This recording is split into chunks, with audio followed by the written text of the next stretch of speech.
pour parler des potentiels candidats de 2025, vous en faites partie.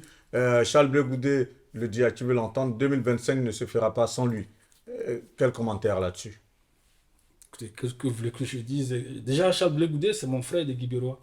Donc, oui, s'il est candidat, tant mieux. Je ne sais pas s'il sera candidat ou s'il va soutenir un candidat, mais en tout cas, tout le monde peut être candidat, je l'ai déjà dit. Chacun a le droit de vouloir apporter quelque chose du point de vue des idées à son pays. Donc, si mon frère Charles Blé Goudé est candidat, tant mieux. Ou alors, s'il veut soutenir quelqu'un de façon beaucoup plus appuyée, tant mieux.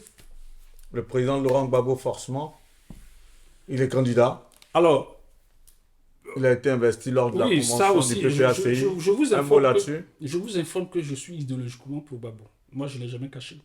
Ah, ok. Bah, Je suis idéologiquement pro Gbagbo. Comme le président Ouattara, idéologiquement, est pro Gbagbo. comme?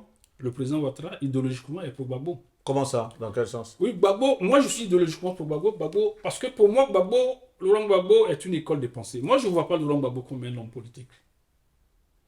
Vous savez, je parle beaucoup de la politique sociale, mais c'est Laurent Gbagbo qui a fait que j'ai pu avoir une idée précise de la politique sociale. Parce que très tôt, j'étais très jeune quand j'ai entendu parler de l'assurance maladie. Tout le monde sait que je me suis investi dans ce programme-là. J'ai écrit des bouquets sur l'assurance maladie. Mais c'est grâce à Laurent Gbagbo. Mais pourquoi je dis Laurent Gbagbo? Laurent Gbagbo, c'est une école de pensée. Laissons l'homme politique de côté. C'est une vision.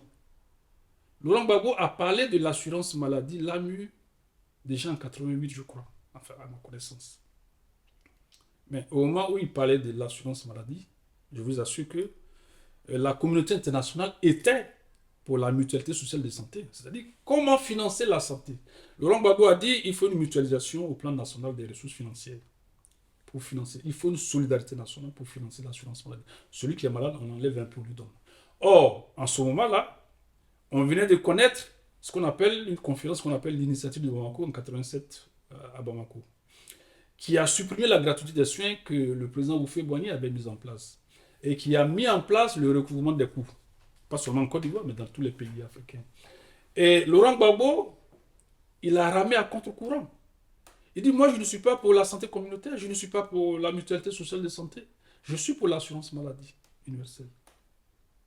Mais en 2000, ça a été fait, mais en 2010, si vous lisez le rapport 2010 de l'OMS, vous allez penser que l'OMS est allé voir dans le programme de gouvernement de Laurent Gbagbo tout ce que Laurent Gbagbo disait. L'OMS l'a dit.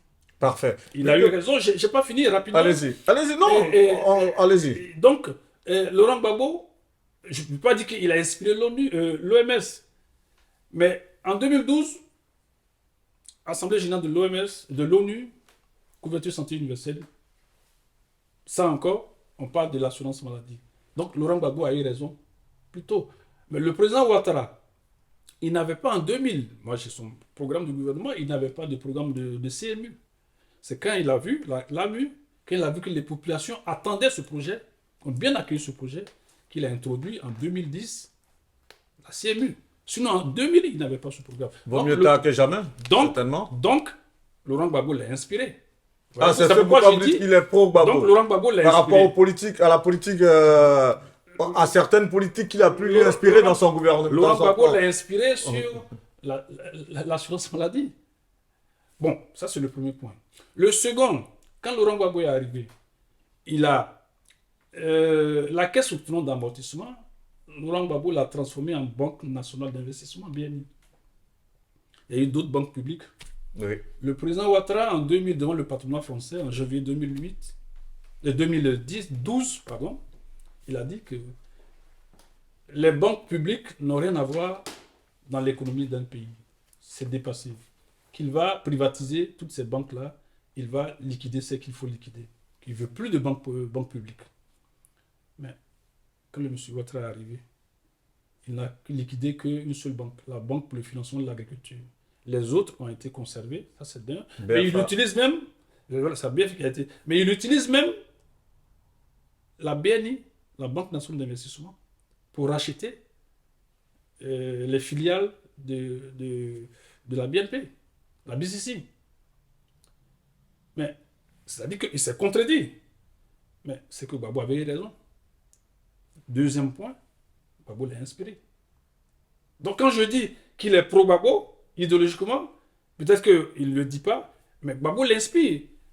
Donc pour moi, Gbagbo, Non, mais la connotation pro, forcément, en oui, termes de mais pro, connotation. ça veut dire que vous êtes partisan. Je dis Mais pro, si. idéologiquement. Oui, mais je précise. idéologiquement, il est libéral déjà dans un premier temps. Il n'est pas socialiste, donc c'est deux courants d'idées très, très différents. Oui, mais un libéral. Voilà, peut-être que vous faites un jeu de mots et je l'entends, Oui, mais en aucun est-ce cas que le j'ai président tort? Alassane Ouattara ne peut être pro-Gbagbo. Vous êtes pro-Gbagbo, justement. Je dis Et bien vous- idéologiquement. oui, mais vous l'avez dit. Et vu que idéologiquement vous êtes pro-Gbagbo et que là vous allez partir, et que vu que vous êtes candidat en 2025, que le président Laurent Gbagbo, justement, il est candidat, là, c'est vrai, vous nous avez lâché le morceau en disant que vous êtes pro-Gbagbo, mais qu'est-ce que vous pensez de sa candidature pour 2025? Je ne sais pas, je dis que tout le monde peut se présenter. Outre cela, Moi j'ai déjà le président dit. Laurent Gbagbo J'ai reste quand déjà même, dit. ça reste quand même Je dis. une figure tutélaire de la politique ivoirienne. Parler de sa candidature, c'est pas une candidature lambda sur laquelle on pourrait passer comme ça. Vous, en tant qu'expert dans votre domaine, et vous, en tant que personnalité qui est dans ce domaine politique-là, aujourd'hui, si vous devez vous exprimer sur sa candidature, qu'est-ce que vous diriez véritablement? Mais c'est ce que je dis. Vous n'allez pas me faire dire ce que je ne veux pas dire. Je dis que c'est une bonne chose que Laurent Gbagbo soit candidat. Moi, je Ok. vous dis, idéologiquement, je suis pro-Gbagbo. Je l'entends. Moi, je ne suis pas membre du PPACI. Tout à fait. Vous voyez la Donc, vous avez démarcation que je fais. vous avez votre mouvement citoyen, Voilà. en tout cas. Voilà. Moi, je ne suis pas membre du PPACI. Mais je suis inspiré profondément par Laurent Gbagbo. Donc, pour moi, en fait, je ne vois pas, honnêtement, je ne vois pas Laurent Gbagbo comme un acteur politique. Moi, je le vois comme une école de pensée. Parce que Laurent Gbagbo, c'est de la vision. Il voit plus loin. Et il y a des éléments qui le prouvent. Je viens de vous les expliquer. Donc, s'il est candidat, tant mieux.